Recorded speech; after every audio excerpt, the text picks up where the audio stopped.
Subscribe to my channel and hit the bell icon so you never miss any video from my channel. Yo! Welcome to LCameraTV. Make sure you like, subscribe, and share this for show cool things like Facebook and Reddit and Instagram and wherever else. And guys, don't forget to hit the bell notification, man. Hit the bell icon so you never miss a video. I upload randomly, so I don't want you guys to miss out. So definitely hit the bell icon. Y'all already know what it is, man. When you see squiggly lines, you know you've been notified. And guys, I gotta show love to a certain lineman who's been holding it down. Definitely gotta show love to him. I mean, overall the line's been pretty good, but I gotta definitely show love to one lineman. I also gotta talk about the standing as far as the Carolina Panthers and everything like that, and how the division is racking up. And also, man, a certain former Carolina Panther corner and a certain current Saints receiver were going at it, man. So definitely gotta talk about that. So we got a lot to talk about. So let's get started. So the Carolina Panthers got a real dilemma on their hands, man. And the reason why I'm saying that, man, is it's been 4 weeks, and Pro Football Focus just rated Taylor Moton as having the most underrated season in the league right now. He's rated as the 5th best offensive tackle in the league right now. I think his rating is at 82.6. They're saying he's balling out. And I say he'll be a baller. You know what I'm saying? If anybody watch my channel, y'all know I've been rooting for Taylor Moton for a very long time. And he's finally got in. And he's finally showed that, you know, he's worth it. He's definitely worth it. He was a second-round pick, and he's living up to that billing, you know, definitely. You know what I'm saying? So I kind of expected this because he's very athletic. He, you know, in practices, he was catching passes. He was doing all kinds of cool stuff. So I kind of expected him as a very athletic guy. But he's just been playing great. Very physical at the point of attack. He's just basically a mauler. And he's been helping the Carolina Panthers out with all these injuries. But this is the critical dilemma the Carolina Panthers have. Matt Khalil is a waste of a lot of money. And you know, I've been chilling off Matt Khalil for a little while. But I'm just bringing this up because Taylor Moton is playing very well. He's in his second year in the league. We're going to have him for at least like 2 more years plus a 5th-year option. So what are we going to do with him and Matt Khalil? Like, mind you, I think, now mind you, he's been playing some right tackle, but he also been playing very good at left tackle too. I think Chris Clark, they got him at left tackle. But Taylor Moton is very good, and Matt Khalil has been a waste of money. So I wouldn't be surprised if they very soon cut bait with Matt Khalil and move Taylor Moton to the left side, whatever. I don't know if they want to pay Darrell Williams, but just in general, this whole old line has been playing very well. And maybe they want to stick with Chris Clark because he played really well, and you know, maybe let Darrell Williams go because Darrell Williams is looking for a big contract. We don't know if he comes back and take a smaller contract due to the injury, but he's looking for a big contract. And right now, our line is playing very good. It's playing very good. Our offense is clicking, and I think our offense is just getting healthy. So it's just going to get better. That's my opinion. So the Carolina Panthers are in a very touchy situation right now. They don't know basically who to go with, and I'm not surprised by that. Especially, you know, these guys are on IR. They're going to come back. Are we going to make that change? Because I don't think we should. Especially if our O-line has been playing good these last 4 weeks. I don't think that change is a smart thing, man. I think that change would mess up the continuity, and mind you, this whole bunch is a ragtag bunch of guys, but they're playing really well. So it's just like the Tampa Bay Buccaneers had a dilemma. Do you take out Ryan Fitzpatrick and put in Jameis Winston, and let Ryan Fitzpatrick roll?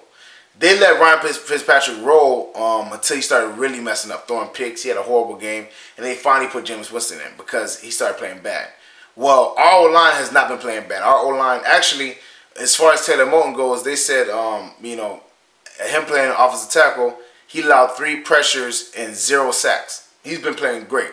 So, are you going to pull out Taylor Moton and you're going to pull out Chris Clark and put in Darrell Williams and Matt Khalil? I think that's the wrong move, man. So, the Carolina Panthers have some decisions to make, you know, coming up soon and in the offseason. So, we'll see how that whole thing pans out, man. But maybe we could trade him to maybe we could trade Matt Khalil to the Giants. They just cut Eric Flowers, so we'll see how that plays out. In other news, the NFC South, man, is pretty competitive. The New Orleans Saints is leading the division at 4-1. The Carolina Panthers are right behind them at 3-1. And to be honest with you, the Carolina Panthers are basically, or should be, basically the same thing. Mind you, we had our bye week earlier. That's why they're 4-1. We're 3-1. But it seems like it's a huge drop after that. You know, obviously the Tampa Bay Buccaneers are 2-2, but they don't know who their quarterback is. I don't know if Jameis Winston is going to do good. You know, the game he got in, he threw a pick as soon as he got in there. And the Falcons, they falling completely off the wagon at 1-4. So I'm not really too concerned about them. So it looks like it's going to be a race between the Carolina Panthers and New Orleans Saints. Obviously, Drew Brees and them are you know, they're looking at top form. So this is going to be a very crucial game for us. Obviously, you know, we're 0-1 in the division. I think they're 1-1. They lost to Tampa Bay, but they beat the Falcons. So there's a lot of things that we got to, you know, obviously pay attention to as far as the NFC South. But I think we can be good, man, because I think we're good enough to beat the Saints. And the reason why I say that is because we went 3-1 with a lot of injuries. A lot of injuries on the O-line, a lot of injuries at the tight end position, a lot of injuries at the receiver position. Now we're getting a lot of those guys back. I think, you know what I'm saying, all we need to do is incorporate more downfield passes. Now, mind you, they're saying Cam is like 0-9 on passes longer than 20 yards. But I believe that's because, just be honest with you, the receivers that we have that are supposed to be our vertical threats or our deep threats, Devin Funchess and Torrey Smith, aren't really, especially Torrey Smith. Torrey Smith is not the vertical threat we thought he would be. I think, you know, Curtis Samuel should take over that role, or DJ Moore. Just somebody who can, you know, create better separation. Torrey Smith, man, he hasn't been living up to the billing. I'm just being honest. He hasn't been living up to the $5 million that we paid him. So maybe we'll make that change, man. But I think our offense could be top form. I am kind of worried about our defense. Our defense is always very good. But we've been allowing a lot of 30-point games, man. I think we allowed 2 already. And that's not a good thing. But I think with Thomas Davis coming in, I think everybody getting settled in, I think we'll stop a lot of that. So hopefully Eric Washington gets it together, man, because the last 2 defensive coordinators that we had were pretty good. Obviously Steve Wilkes and Sean McDermott. But I think it's just a rough patch right now. We had a big crucial piece in Thomas Davis not there. So I think we'll hunker down and get back to our original form, which is being a very dominant front seven and just a defense in general. Because I don't think we should put it all on our offense. If we want to win a Super Bowl or something like that, whatever, we definitely need our defense to step up. Because our offense, it hasn't been bad, man. We scored 30, against the Giants. 33. So that's pretty good. Usually when you score 30, you tend to win.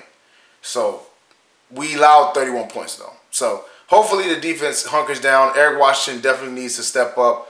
North Turner, I think, has been doing pretty good. The Giants game was kind of shaky, but overall, he's been doing pretty good. So hopefully, we'll get it together because the Saints is looking like they're ready to go, man. I want to take this moment out, man, and talk to my Panthers fans very seriously. This is something that I want to talk to you guys about.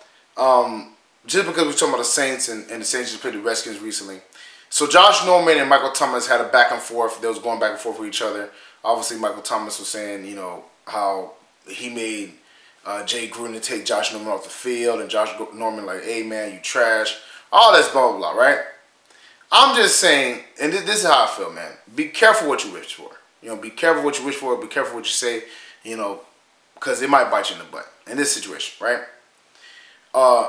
I'm going to talk about Josh Norman and Kelvin Benjamin. Kelvin Benjamin went to the Bills, said that stuff about Cam, talking about Nate Peterman so accurate. Kelvin Benjamin, I think, has like 7 catches. Oh, he might have more now. But, he has not been productive at all. He has not produced whatsoever with the Bills. And, he was saying all that negative stuff about Cam.